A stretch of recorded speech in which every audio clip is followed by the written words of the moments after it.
성경 마태복음 19장 같이 공부하시겠습니다.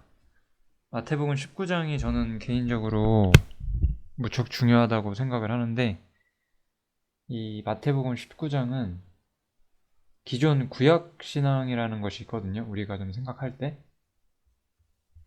구약 때 이스라엘이 알고 있었던 어떤 신앙의 모습, 혹은 율법 아래 있었던 신앙의 모습, 이것과 이제 예수님이 오신 이후에 이 천국 시대잖아요.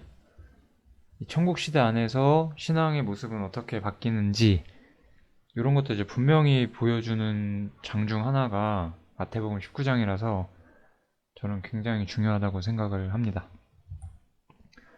첫 번째가 이제 이혼에 관한 질문인데요. 이 이혼에 관한 어떤 법률적인 문제를 질문을 했고, 예수님께서는 이혼은 어떤 인간의 법률적인 문제가 아니다라고 답변을 하시죠. 사람을 지으신 이가 본래 저희를 남자와 여자로 만드시고 말씀하시기를 이러므로 사람이 그 부모를 떠나서 아내에게 합하여 그둘이 한 몸이 될지니라 하신 것을 읽지 못하였느냐. 여기 자세히 나오고 있죠. 이 남자 한 명과 여자 한 명이 합쳐서 한 몸이 된다. 이거는 하나님께서 창세 때 정하신 것이다 라고 이야기를 하는 거죠. 사람을 지으시니 창조주께서 그 창세 때 이미 만드신 법이에요. 이것은 인간의 어떤 법률이나 어떤 율법에서도 그 어떤 권위를 가질 수 없는 그 위에 있는 창조주 자신의 법이라는 거죠. 그래서 이 결혼과 이혼이라고 하는 주제에서는 이 문화와 간섭이라는 것이 허용되지 않아요. 어떤 나라는 일부 다처제다, 어떤 나라는 일처 다부제다, 이런 게 있잖아요. 그러면은 그거는 문화기 때문에 인정해줘야 된다는 것이 아니라 하나님을 떠난 결과로 그런 문화가 생겼다라고 우리는 봐야 된다는 거예요. 왜냐하면 남자 한 명과 여자 한 명이 만나서 한 몸을 이룬다고 하는 것이 하나님이 창세 때 정하신 법이기 때문이죠. 이런 원리를 우리가 잘 기억을 해주셔야 돼요. 그리고 이 이혼 문제에서 중요한 것은 하나님이 짝지어 주신 것을 사람이 나누지 못할지니라 라고 말씀하시면서, 이 결혼이라고 하는 제도는 인간의 관습 안에서 나온 제도가 아니라 하나님께서 정하신 제도라는 것을 우리가 알아야 돼요.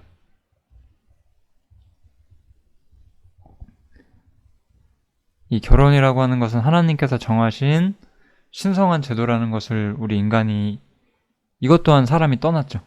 이걸 떠났기 때문에 과거에는 어떤 뭐라고 하죠, 그런 거?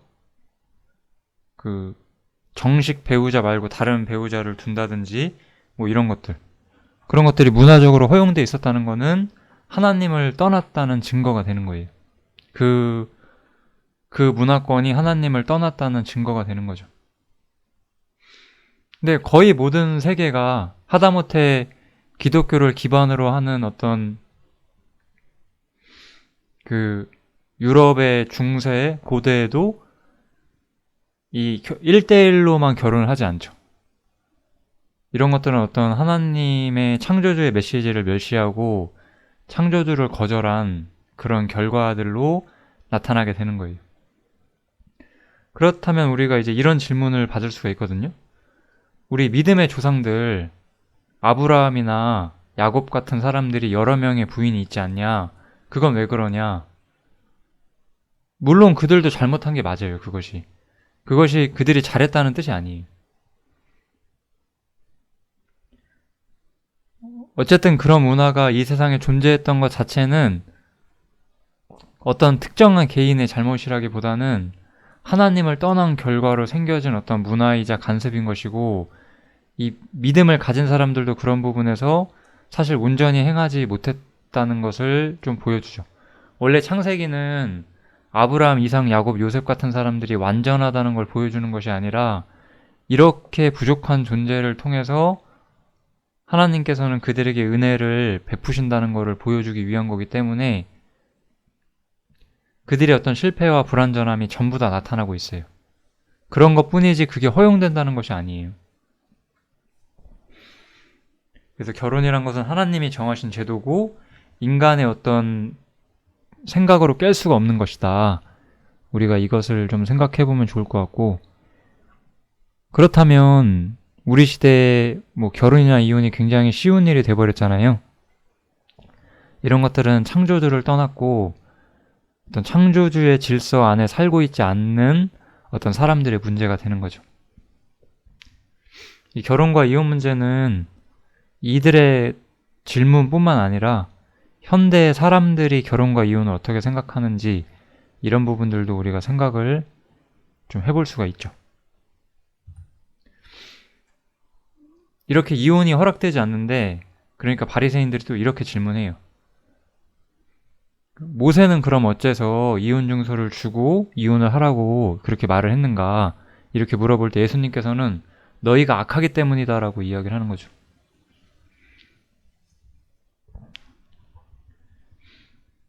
이혼이라고 하는 것은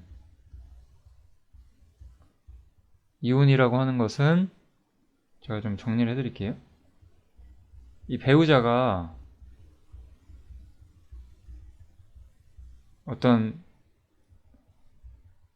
뭐라고 할까요? 그 만족을 주지 않는 거예요. 어떤 이유든지 간에 뭔가가 싫은 거죠. 배우자의 어떤 부분이 내 자아라는 측면에서 내가 배우자가 어떤 게 싫은 거죠. 그래서 이혼을 하길 원했던 거예요. 결국 이혼이라고 하는 것을 먼저 말할 때 이것은 무엇이냐, 이거는 저는 참 이 그리스도인이 아닌 사람들한테도 굉장히 큰 교훈이 될 수 있다고 생각하거든요. 성경은 이혼을 무엇이라고 말하냐면 내가 배우자가 싫기 때문에 무언가가, 그래서 나뉘기를 원하는 것이고 그러한 너희의 악함 때문에 이혼을 허락한다고 예수님께서는 말씀을 하신 거예요. 사람이 악하기 때문에 자신의 원하는 어떤 배우자가 아니기 때문에 이혼하길 원한다라고 이야기를 하는 거죠. 이게 굉장히 악한 생각이에요. 저도 이 마지막 시대를 살고 있는 사람으로서 TV나 드라마나 어떤 뉴스를 보면 참 어처구니 없는 일들을 많이 경험하거든요. 뭐 예를 들어서 그냥 이런 건 제가 예를 드는 건데 좀 설명을 좀 쉽게 하기 위해서, 나는 이제 당신을 더 이상 사랑하지 않고 다른 사람을 사랑하게 되었기 때문에 너랑 이혼을 하겠다. 이 개소리죠, 개소리. 미친 소리입니다, 이런 것들은. 사랑의 본질을 모른다는 거예요. 사랑의 본질을 모르기 때문에 이혼하고자 하고, 어떤 사랑의 본질을 모르기 때문에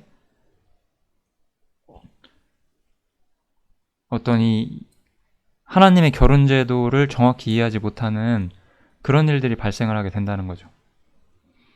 이 결혼 제도는 하나님께서 정해주신 신성한 질서고 창조주의 질서예요. 절대로 깨질 수 없는 것이고, 결혼은 우리가 어떤 식으로 만났든지 간에 하나님께서 정하신 것이다라는 걸 우리가 받아들일 줄 알아야 돼요. 내가 원해서 했든, 우리 시대처럼 우리 자신이 원해서 했던, 그리고 사실 수없이 오랜 세월 동안 결혼은 우리 개인의 원함 때문이 아니라 어떤 가문이나 환경의 어떤 요구를 따라서 행해졌었죠. 그런 시대라도 마찬가지예요. 그래서 성경은 무엇을 이야기하냐? 사랑해서 결혼한다고 말하지 않아요. 성경은 내가 결혼을 했다면 배우자에게 사랑이라는 거룩한 책임을 행해라 라고 이야기하는 거예요. 저는 참 이런 것을 모르는 그리스도인이 너무나 많다는 것이 좀 안타깝다고 생각이 들고, 우리가 이것을 모르면 어떻게 사랑을 할 수가 있겠어요? 예수님께서는 마태복음에서 그 산상수훈 때 이렇게 말씀하시죠. 너희를 사랑하는 자만 사랑하면 그것이 무슨 유익이 있냐. 이방인들도 그렇게 한다. 이렇게 말씀하시잖아요.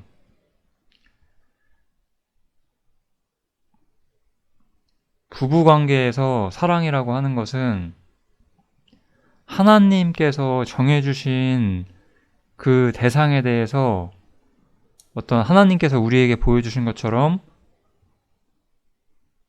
어떤 그 대상이 어떠함과 상관없이 뻗어나가는 그런 온전한 사랑의 형태를 띄어야 한다. 이렇게 이야기를 하는 거예요. 그래서 그러한 온전한 사랑의 형태를 띌 때 이혼 같은 건 절대로 허용될 수가 없는 거죠. 이거는 창조주께서 정하신 것이기 때문에 이혼이라든지 이 결혼, 뭐 남녀 이런 거에 관한 모든 문제에서 문제가 발생하는 근본적인 이유는 인간의 완악함 때문이라는 거예요. 특별히 이건 자아에서 오는 완악함이라고 보면 되겠죠. 그래서 율법은 완전한 표준이 아니에요. 율법은 인간이 악하기 때문에 어느 정도 인간에게 허용할 수 있는 문제를 주기도 하거든요. 이렇게 이혼을 허용하는 것과 같이. 우리 시대에도 이혼을 하고 이런 일들이 많겠지만 제가 말씀드리고 싶은 거는 하나님께서 허락하신 것이 아니다라는 거예요. 이거 뭐 우리나라 법원에 가서 이혼 도장 찍는 문제랑 하나님께서 허락하지 않는 거라는 건 전혀 다른 문제인 거예요. 이 이혼이라는 문제뿐만 아니라 우리는 모든 문제에서 이걸 생각해야 돼요. 우리가 다른 사람을 미워해요? 다른 사람을 판단해요? 그것만으로 우리가 심판받지 않지만 하나님께서는 그것 때문에 우리를 심판하실 거거든요. 우리가 민사적인 절차로 배우자와 이혼을 해요. 세상에서 그게 무슨 문제가 되겠어요. 그런데 하나님의 창조 질서를 훼손시키는 것이다. 성경은 이렇게 말을 하는 거고,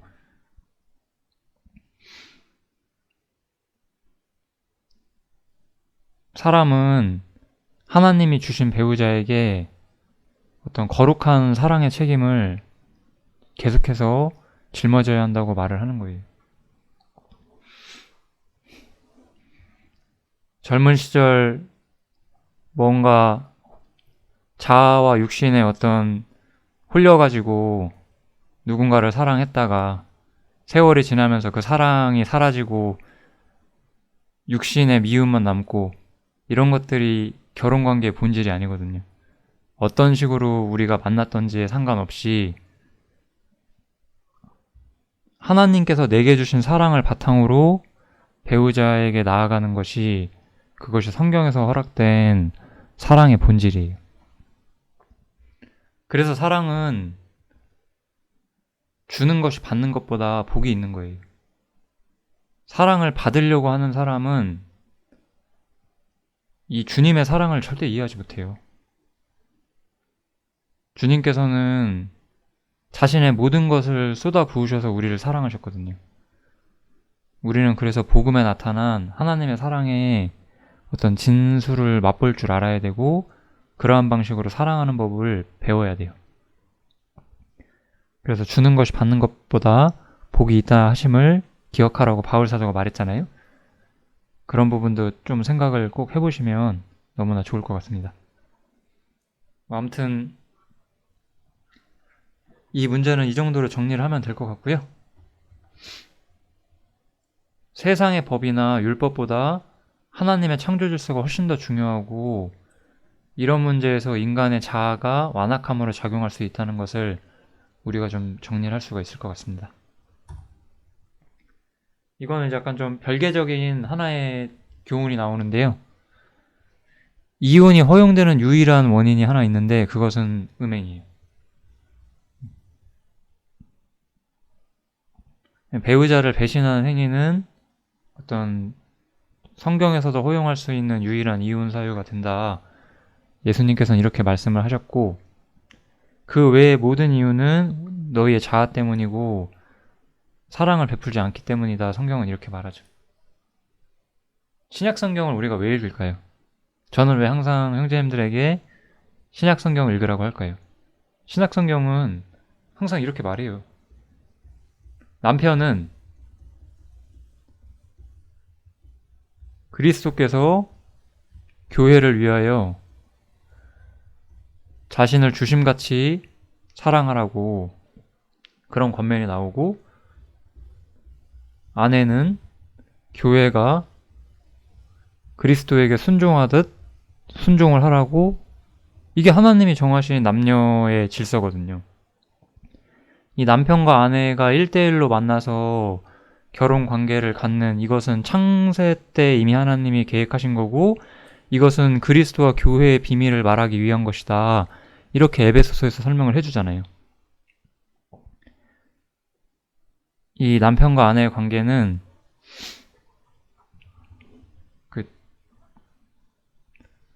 단순한 그런 현대의 어떤 이성관계에서 알 수 있는 그런 게 전부는 아니에요.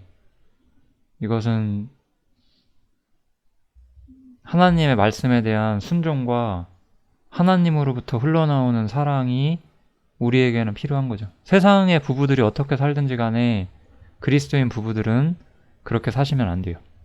그리고 세상의 부부들이 어떻게 살든지 간에 그들이 말하고 행동하는 것에는 다 악이 있기 마련이에요. 왜냐면은 그리스도께서 교회를 위하듯이 남편이 행하지 않고, 교회가 그리스도를 위해서 순종하듯이 아내가 행하지 않는다면은 그거는 뭐 비성경적이다 뭐 이런 말로 할 보다 더 강력한 문제를 가지고 있는 거죠. 창조주의 질서를 깬다, 이런 이야기가 되는 거예요. 창조주의 법을 어긴다, 이런 문제가 되는 거죠. 그래서 좀 이혼이 허용되는 유일한 원인은 오직 음행뿐이고, 사실 남편과 아내는 거룩한 사랑의 책임을 다해야 하는 그런 존재들이라는 거, 서로에게. 이 부부관계의 본질에 대해 꼭 이해하셨으면 좋겠어요. 저는 이런 말씀을 좀 드리고 싶어요. 사랑해서 결혼하는 것이 아니고 결혼해서 사랑하는 것이다. 이렇게 꼭 말씀을 드리고 싶고요. 사랑이 식었다고 결혼이 끊어질 수 없는 것처럼, 원래 결혼한 관계에서 결혼하지 않았을 때보다 더 완벽한 사랑의 관계로 맺어져야 되는 것이 부부의 어떤 관계가 되겠죠. 이것도 약간 예외적으로 나오는 것인데, 이 예수님의 가르침이 굉장히 난해했고 어려웠다고 제자들이 생각을 했는지, 차라리 그러면 장가들지 않는 것이 좋겠다라고 이야기를 했고, 예수님께서는 타고난 자들이 그렇게 결혼하지 않는 것이 가능하다라고 말씀을 하시는 거죠. 어떤 비범한 신앙적 결단을 보여주는 것 같아요.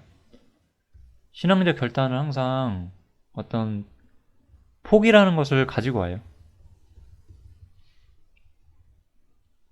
우리가 남들 하는 거 다 하며 살면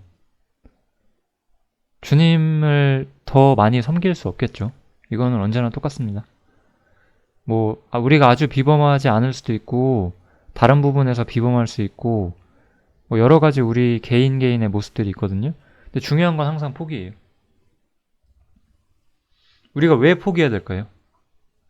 포기한다는 것은 내가 우상으로 삼고 있었던 거, 이런 것들을 내가 내려놓는다는 것을 이야기하는 거기 때문에 항상 좀 중요한 어떤 모습이 나타나게 되겠죠.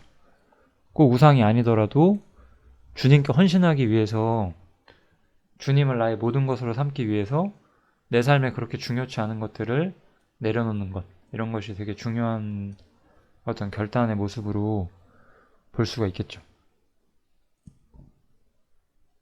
아브라함이라는 사람의 예를 좀 들어드리고 싶은데요. 아브라함은 주님의 말씀에 순종해서 본토 친척 아비 집을 떠나라고 했어요. 물론 본토밖에 떠나지 못하죠, 처음에는.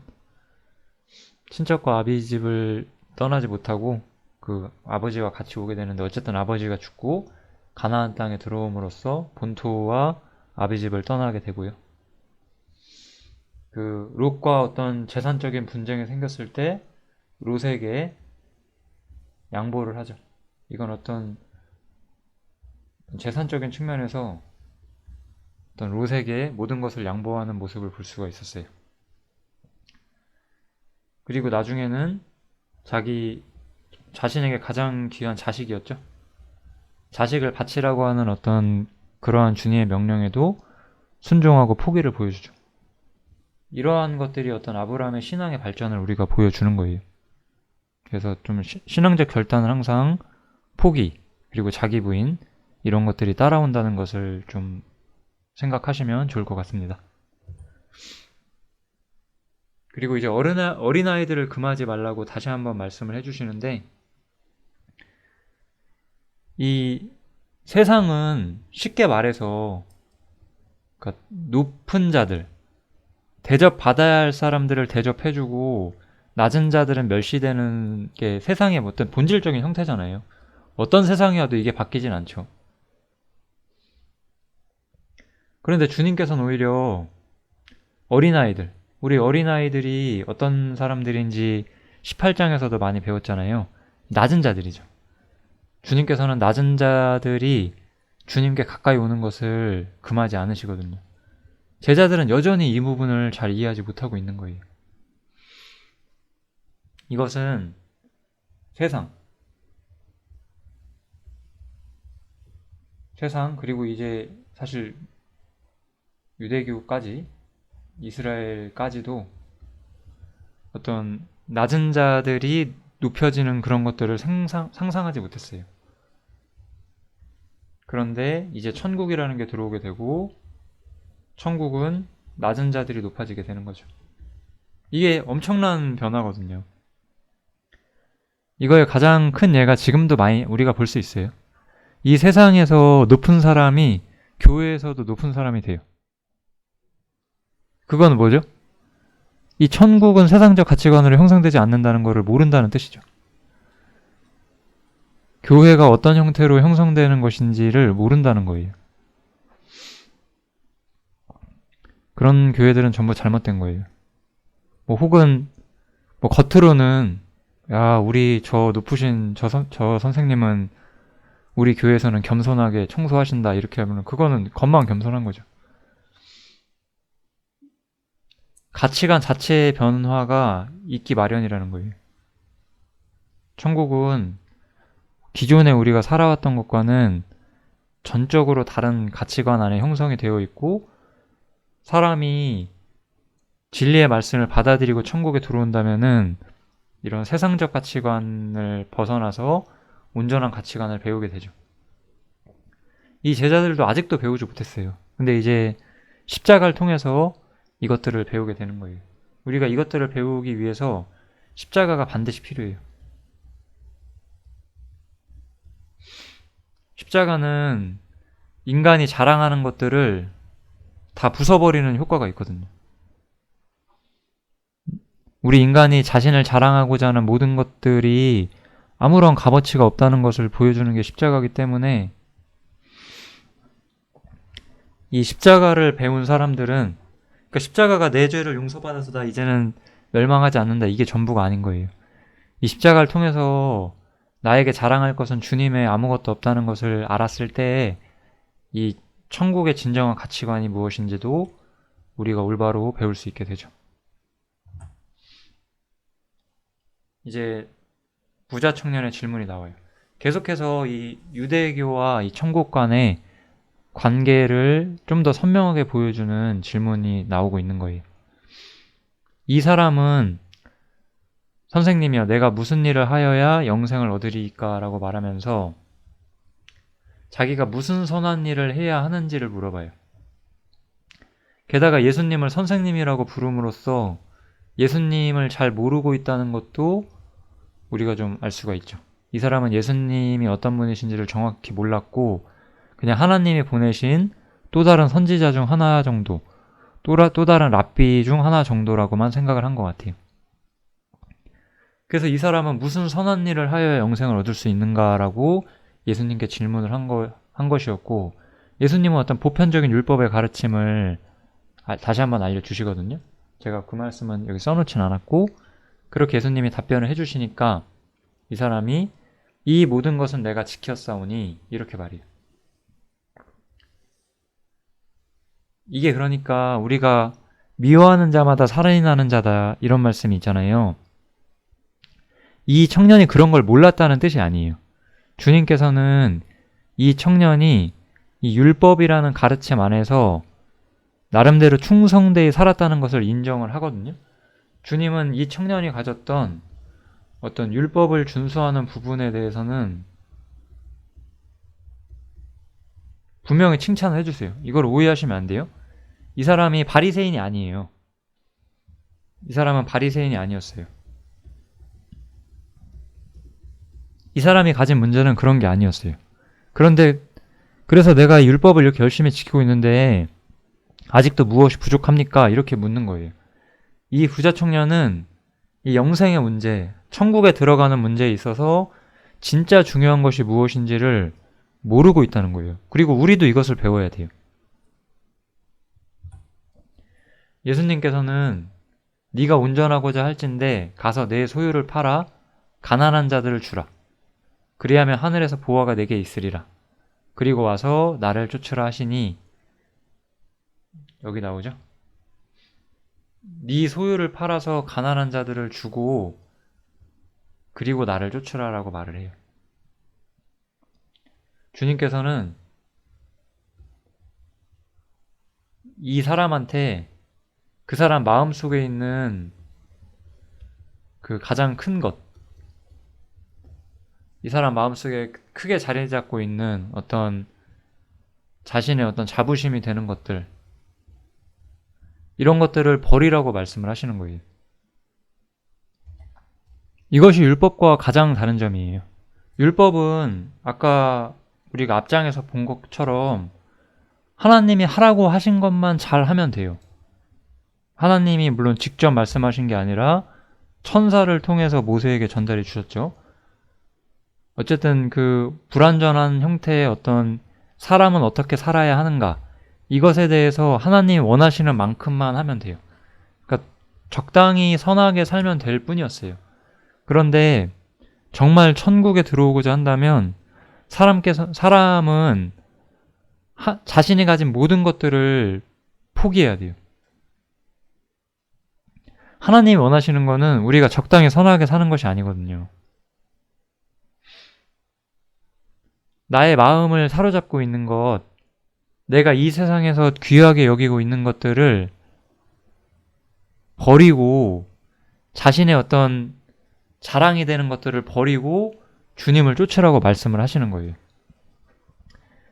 그렇게 말하니까 이 청년은 움직이지를 못해요. 그 청년이 재물이 많음으로 이 말씀을 듣고 근심하며 가니라 이렇게 나와 있죠. 이 청년은 이 말씀을 듣고 따를 수가 없었어요. 천국에 들어가려면 이게 필요한 거예요. 이 말씀을 듣고 주님을 쫓아야 되는데 그렇게 하질 못했어요. 이거는 우리한테 너무나 많은 걸 가르쳐줘요. 제가 처음에 구약 형태의 신앙과 어떤 이 천국이 들어오게 되면서 변화되는 신앙을 말했잖아요. 구약은 어떤 율법 준수만 하면 괜찮은 거였어요. 충분하다고 생각을 했어요.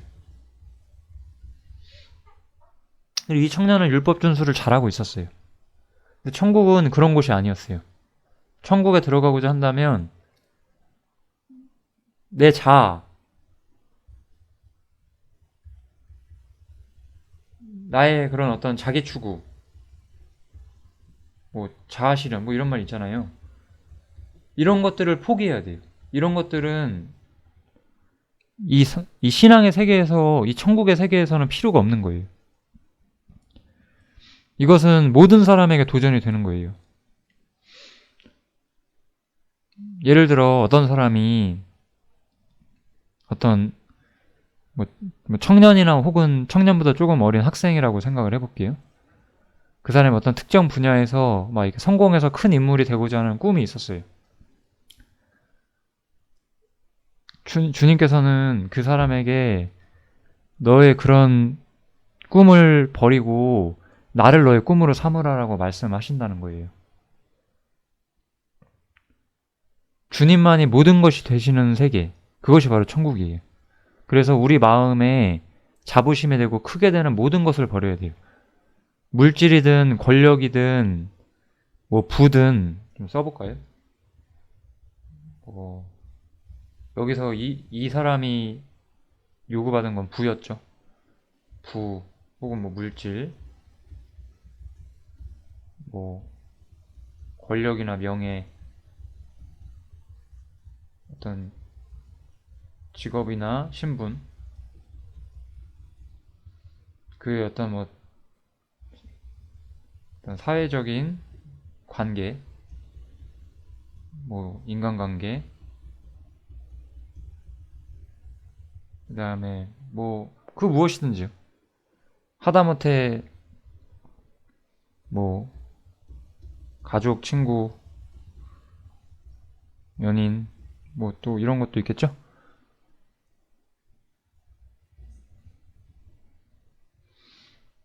뭐 그 외 모든 것들이요. 자신의 자부심으로 삼고 스스로 자신이 뛰어나다고 말할 수 있는 그 모든 것들을 주님께서는 버리시기를 바라는 거예요. 주님만이 그 사람의 모든 것이 되기를 바란다는 거죠. 그게 바로 천국이에요. 천국은 내가 가진 어떠한 것이 드려줄 수 있는 세계가 아닌 거예요. 이거를 주님께서는 알기를 바라시는 거예요. 제가 옛날에 말씀 전할 때 참 지금보다 많이 부족하던 그런 시절에 어떤 형제가 저한테 직접 얘기를 했는지 아니면 누구한테 말했는지는 모르겠는데 뭐 이런 얘기를 제가 들은 적이 있어요. 나는 사업에 성공해서 이 물질을 교회에 드리고 싶다.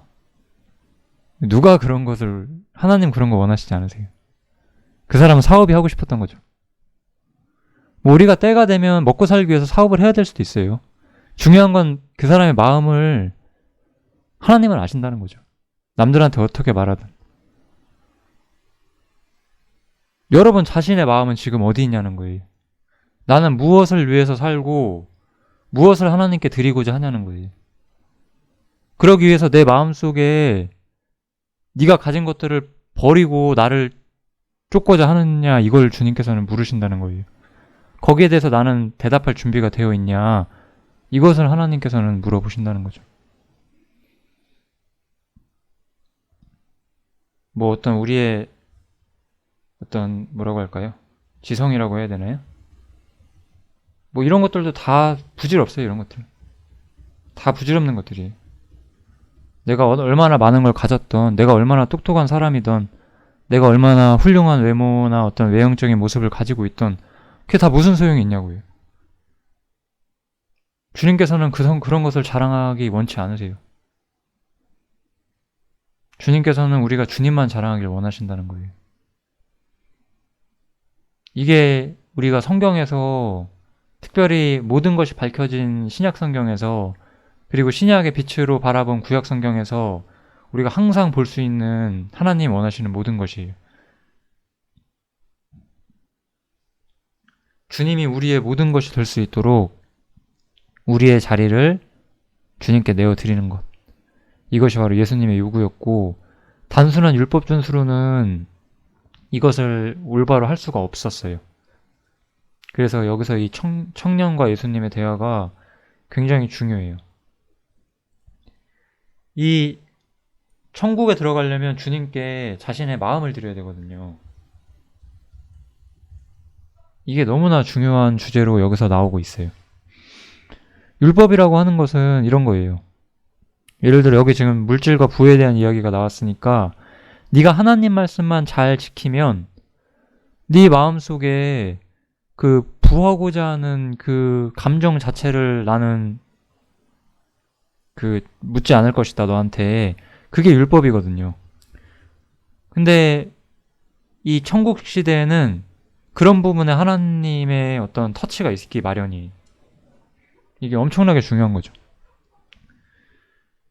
내가 열심히 율법만 열심히 지키고 내가 할 것만 열심히 하면은 이 세상에서 성공하기 위해서 그 밖에 모든 자신의 꿈과 어떤 그런 걸 이루기 위해서 열심히 사는 거 다 인정됐었어요. 구약시대에는. 신약시대에는 그런 게 인정되지 않아요. 좀 구약에 있는 거를 약간 보충해서 좀 설명을 드리면 좋을 것 같은데, 요거를 먼저 말씀을 드릴게요. 그래서 복에 대한 어떤 기존의 관념이 사라져야 돼요. 이건 이제 신명기에 나온 거예요. 신명기.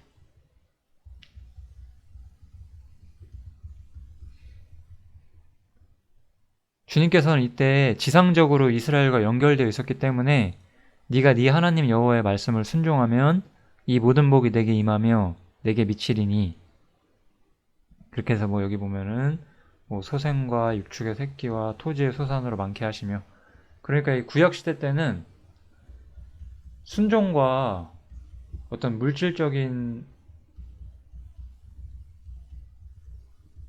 복이 연결되어 있었다는 거예요. 그런데 천국은 이런 곳이 아닌 거잖아요. 천국은 이런 것과는 전혀 다른 질서로 이루어지는 새로운 세계였어요. 그래서 예수님께서는 제자들에게 내가 진실로 너희에게 이르노니 부자는 천국에 들어가기가 어려우니라 이렇게 말하는 거죠. 부자는 천국에 들어가기가 어렵다. 이 말씀의 진실이 이제 우리 앞에 펼쳐질 거예요. 부자는 천국에 들어가기 어렵다. 부자는 심령이 가난하지 않은 거예요. 마음속에 자신을 높이고 자신을 세울 수 있는 것들이 많은 거예요. 주님 외에도 그 사람 마음을 채우고 있는 게 너무나 많은 거예요. 그 사람이 정말로 물질적으로 부유하든 아니면 물질 외에 다른 것들로 채워져 있든지 간에 그렇다는 거죠. 예수님께서는 여기서 물질을 대표로 그것을 설명을 해주시고 있죠. 이런 사람들은 천국에 들어갈 수가 없다고 주님께서는 말씀을 해주시는 거예요. 그래서 이 복에 대한 이 기존의 관념, 이렇게 순종하면 복 받는다 이런 게 없어요. 이 천국 시대라고 하는 것은. 이게 지금 우리 시대에 가장 많이 오해하고 있는, 기독교계에서 크게 오해하고 있는 부분 중 하나가 이거죠. 내가 11조를 열심히 드리는데 왜 나는 더 재산이 안 불까? 누가 그런 걸 바라라고 했어요, 천국에서. 천국은 그런 것을 바라는 시대가 아니에요.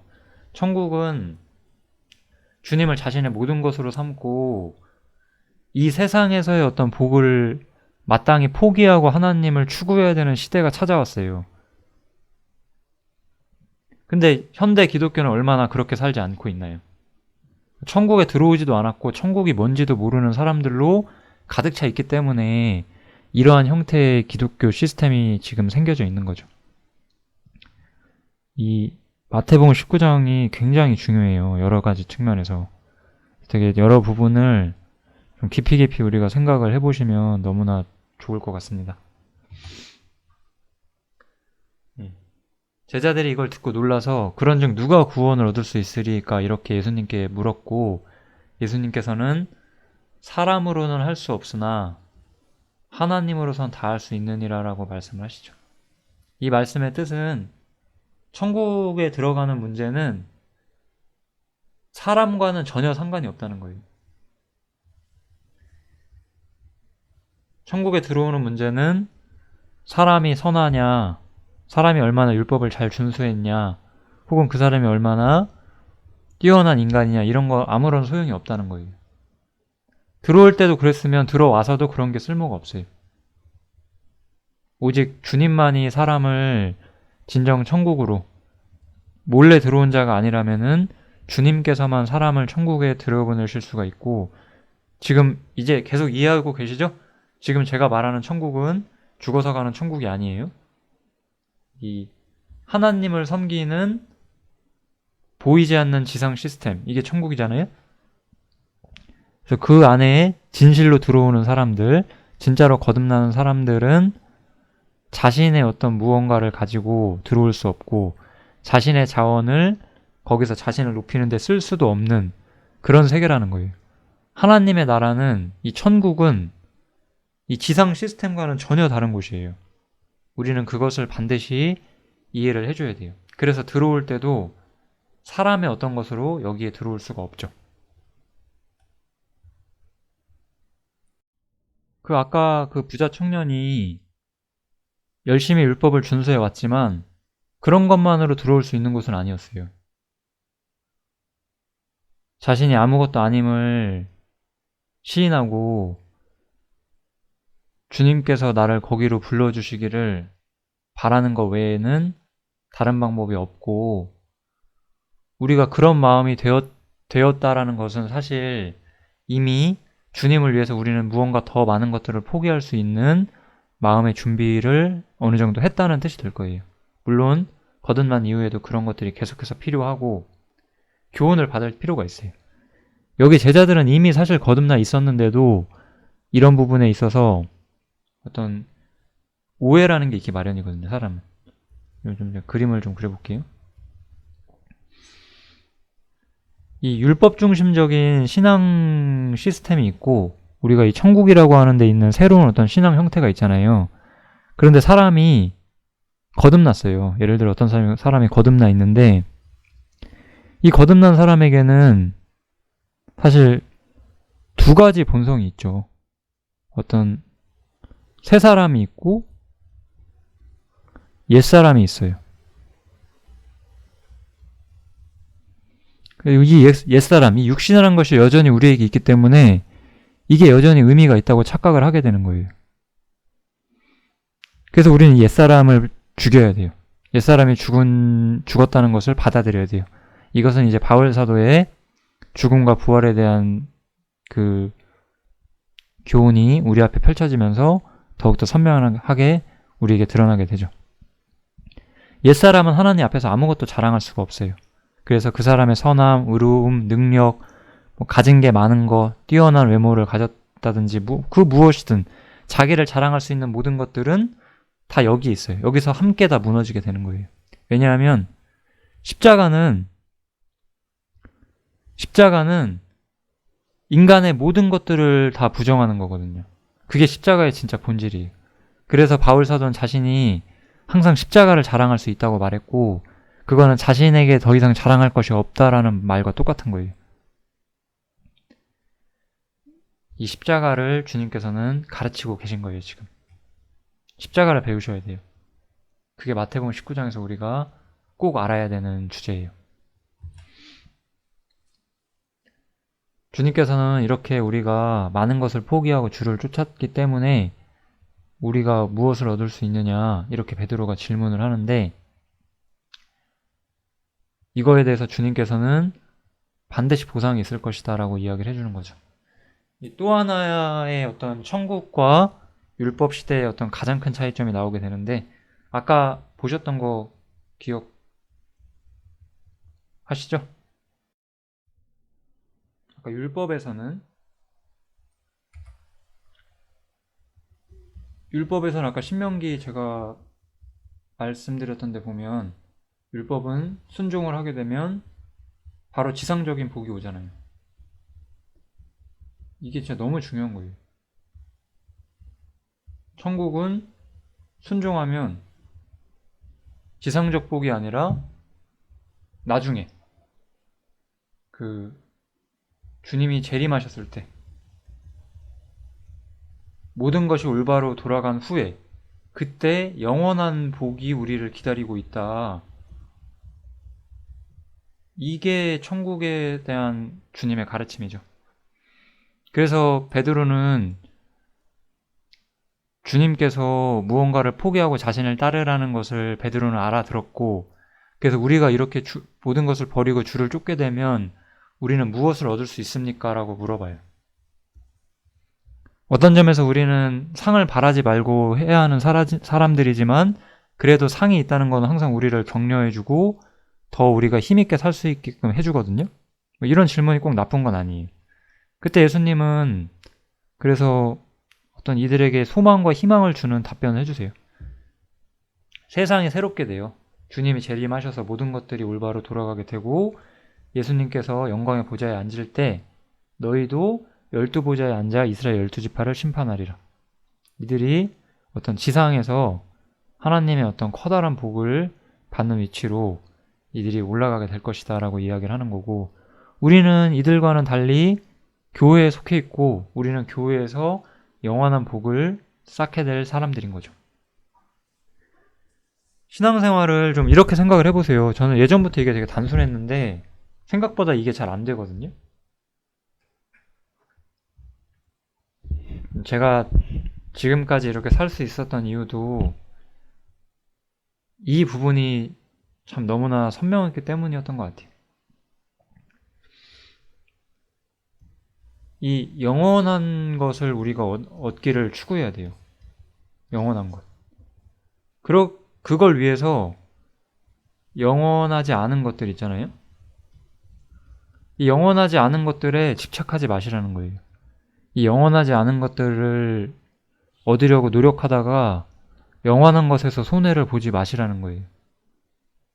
어차피 주님이 오시게 되면 이 영원하지 않았던 것은 다 잊혀지고 버려지게 되기 마련이에요. 영원한 것을 얻기 위해서 영원하지 않은 것을 포기하라는 거예요. 우리가 무언가 더 영원한 것을 얻고자 한다면 어떻게 살아야 되는지는 분명해요. 무엇을 얻기 위해 살고자 하는 것인가, 그것을 우리가 깊이 생각을 해봐야 됩니다. 이 천국이라는 것은 이 영원한 복을 얻기 위한 어떤 발걸음이라는 것을 분명히 말을 해주고 있어요. 오해하지 마셔야 될 것이, 우리는 신명기에 나온 것처럼 지금 순종해서 지상적인 복으로 연결되지 않는다는 거예요. 우리는 지금은 주님과 함께 세상에서 거절당하는 자리에 함께 서게 된다고 말씀하셨어요. 그래서 우리는 지금 세상에서 무언가를 바라는 것이 아니라 영원한 세상에서 뭔가를 바라야 되고, 이 영원한 것을 위해서 자신이 무엇을 해야 할지를 생각을 해봐야 되는 거예요. 영원하지 않은 것, 잠깐 뒤면 사라질 것에 자신의 에너지와 자신의 어떤 시간과 자신의 어떤 힘들을 다 쏟아붓고 손해보고 그럴 필요 없죠. 영원한 것을 위해서 사셔야 되는 거예요. 이것보다 중요한 것은 없습니다.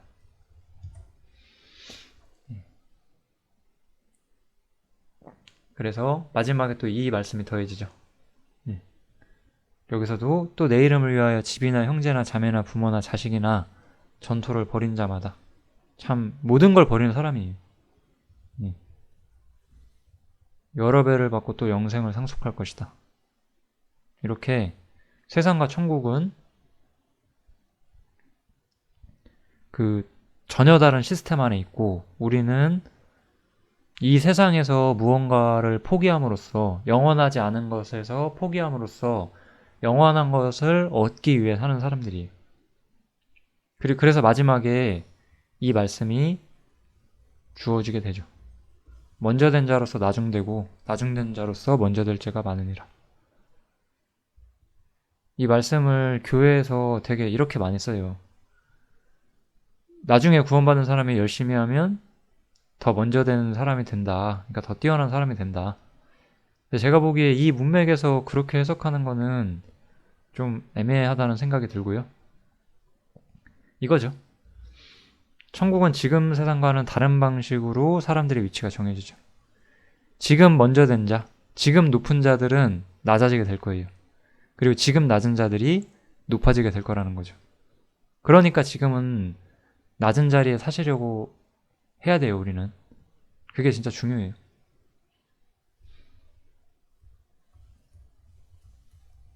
낮은 자로 사는 것을 부끄러워 하시지 마시고, 우리는 여러 가지 형태로 낮은 자로 살 수가 있는데 감사할 수 있으면 좋을 것 같아요. 이 세상은 짧잖아요. 길어봤자 7, 80년이고 저는 요새 점점 짧다고 느껴져요. 하루하루 나이를 먹어가는 것이 사실 좀 저는 되게 기분이 좋거든요. 내가 어떤 죽음의 시기에 직면하게 되면 질병이나 어떤 고통 때문에 잠시간 더 아프고 그런 것들이 부분적인 두려움이 있을 수는 있지만, 그 짧은 고통이 끝나게 되면 영원히 주님을 만날 수 있구나, 이런 생각을 하면 사실 기분이 좋아요, 지금도. 그리고 그때까지 제가 할 수 있는 일을 하며 살다가 가고 싶은 그런 생각이 있죠, 지금도. 그래서 낮은 자로 살면 어때요? 지금 우리가 낮은 자로 산다고 해서 영원한 세계에서 우리가 낮은 자가 아닐 거예요. 우리를 우리를 뭔가 하찮게 여기고 우리의 인생의 방식을 이해하지 못했던 사람들이 우리의 발밑에 있게 될 거예요. 그들은 심판을 받게 될 것이고 우리는 영원한 영광을 얻게 될 거예요. 그래서 이런 어떤 뭔가 말할 수 없이 위대한 결과가 우리를 기다리고 있거든요. 그러니까 이 세상에서 무언가를 얻기 위해서, 무언가를 움켜쥐기 위해서 노력하지 마세요. 그것을 위해서 신앙적으로 커다란 손실을 입지 않으셨으면 좋겠어요.